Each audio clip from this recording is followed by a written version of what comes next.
Here we are again with another Wildcat 1000 steering gearbox. This just happens to be a brand new gearbox. That's off of a 16. It has 166 miles on this unit. There's nothing wrong with the unit. Nothing's happened, nothing's broke. As you can see, it's all still factory sealed. It's never been taken apart. This is off of a customer's 16 Wildcat X. And you can see that it's a little hard to turn, way harder than the ones that we have built. The ones that we've built just turn with the ease of one hand. And it will also not sit here and teeter-totter like this one here is teeter-tottering. It'll just turn with a simple turn. Turn it back, and you can see it on this side turning it. It's a pretty stiff turn. Like I say, there's 166 miles on this unit, and we're going to take it apart just to see what's on the inside and what's happened to it. Although nothing has happened to it, no complaints have been made. It's just one that we want to rebuild and make better, to eliminate the plastic stops, the screws, anything futuristic from happening to it. We're going to build it our way. So we're going to crack this thing apart right off of the video camera and let you guys see inside of a brand new unit with 166 miles. So I'm going to put the camera in place here. See if we can't get it dialed in to where we can get a good view of it. And we're going to take it apart and take a peek inside.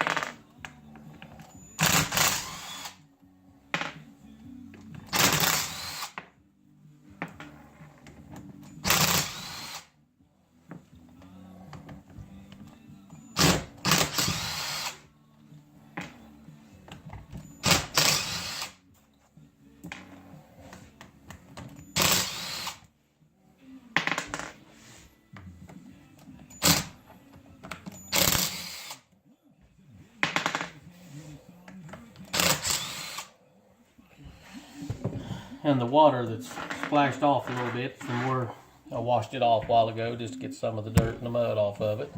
But as you can see, this unit's sealed up. It's not coming apart. All the screws are out.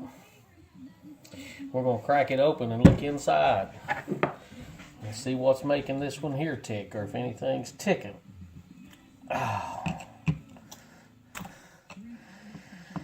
It looks like this one here is going to break apart pretty easy.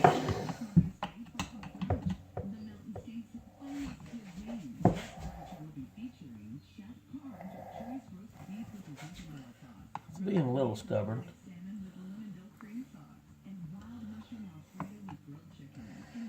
Sure would be nice if the gasket didn't break loose, but it looks like it's going to.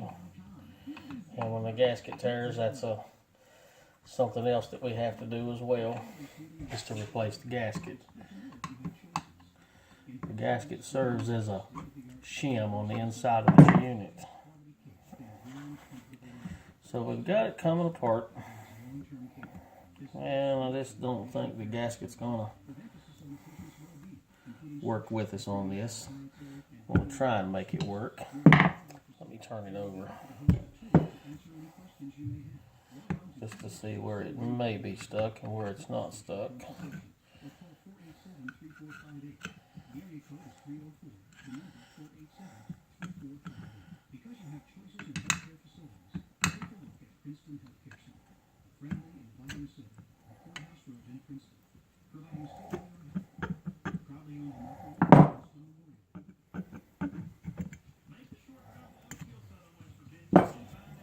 Okay. Black grease on the inside. And if you will notice, I'm going to get the camera a lot closer.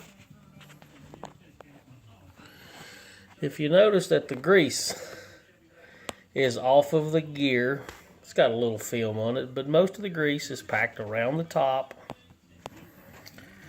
packed on the housing. It's not riding on the teeth where it needs to be. As you can look and see that there is some grease in there. Back of the bearing back there looks just a little like it's got a dry spot on it. But anyways, we're going to take and double check and make sure none of the pins has come loose, none of the bushings has come loose. And then we're going to take and clean it, and we're going to rebuild it.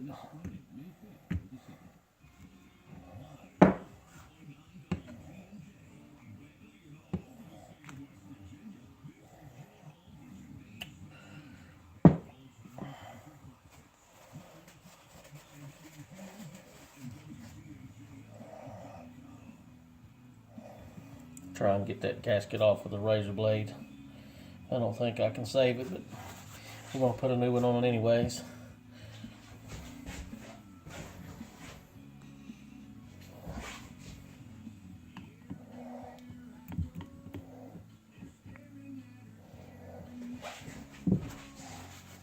Bring the gear out.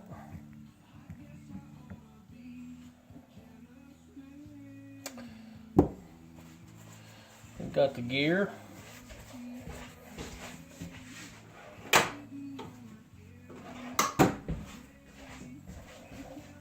Got the one brass insert with the spring.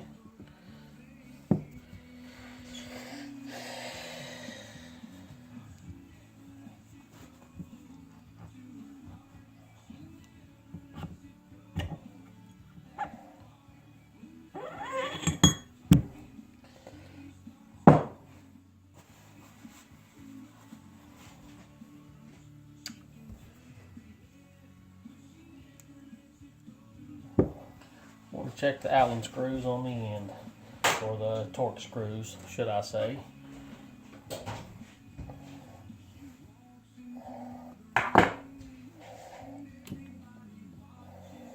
That one's tight.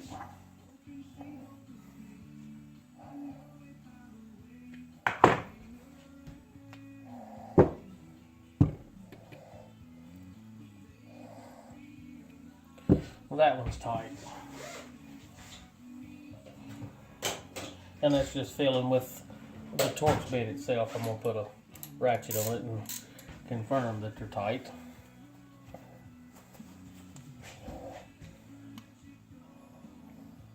Well, I've turned that one there quite a bit inward.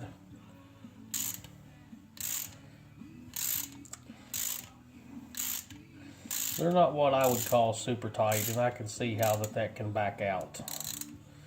Well, we'll go ahead and put these back in. We'll check the other end.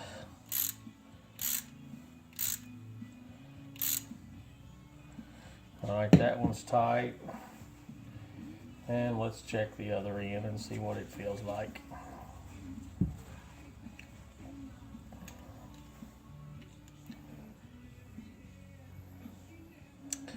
Got a little bit of a turn on it.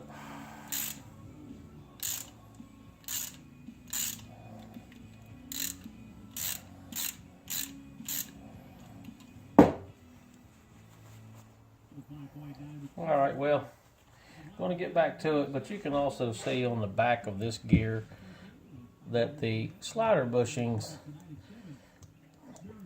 they don't mate up flat when they tighten on the ends. When they tighten down here, it kind of bows them away. And those slide bushings on the back, and they're paper thin. They just catch the corners on both ends, and that's basically about it. What it slides on the back. So we're going to hit pause, clean it up, come back and take a look at a few things and see what kind of wear we have at 166 miles. Be back shortly. Alright, resuming the video here. We've got everything cleaned up. It looks all brand new on the inside. We'll start with the seal over here, seal plate. All that looks great. Looking at the metal plate that goes between the seal and the gear. If you look at it a little bit, you can see a little bit of impression on it at 166 miles. The gear is something that concerns me. You can see how the bushings are flared up on the end. The torque screws are tight, although we did turn them a little bit a while ago. They wasn't very tight, but they were in. We've tightened them up just a little bit, and you can notice that the plastic drive gears on the back, slide gears, is kind of arched away from the gear itself. Also, if you notice right here on the end of the gear, if I can get zoomed in on it just right, you can see wear right there on the end of that bushing, and you can see wear on the end of that bushing just a little bit. It's got some scuff marks in it. This end right here, you can see kind of a dull mark where it's sliding. It's not touching all the way out on the end. You can see the different color in the black plastic where the gear's been riding. The pin for the slider, it fits tight. It's a good tight fit in the gear, not a lot of movement. The drive shaft, the drive gear, we didn't get all the grease out of it, but everything looks good. The end of it looks good. Then of course we've cleaned up the faceplate, and it's got the bushing in the end for the drive gear. When we look into the casted part of the gearbox itself and the bearing's good. The bearing will turn. The bearing turns freely. Like I say, it's just 166 miles on this unit, but I'm seeing groove marks in the back where the bushing has been sliding for 166 miles, and it's wearing a groove in the back of the gearbox. Also, in the bottom of the gearbox, if I can get it turned up here without it falling off the shelf, you see a couple places in the bottom of it as well. And it looks a little rough, but we've taken the spring-loaded brass tensioner out of it. So we're going to go through this gearbox, do all of the machine work, rip these old bushings out, do away with all that, and we're going to put this thing back together, and it'll steer about 4 or 5 times easier than the factory one. Even this one here at 166, it'll steer 5 times easier than what it was when it come in here. So to get this put back together, we're going to ship it out to the customer and let him go riding. Thanks.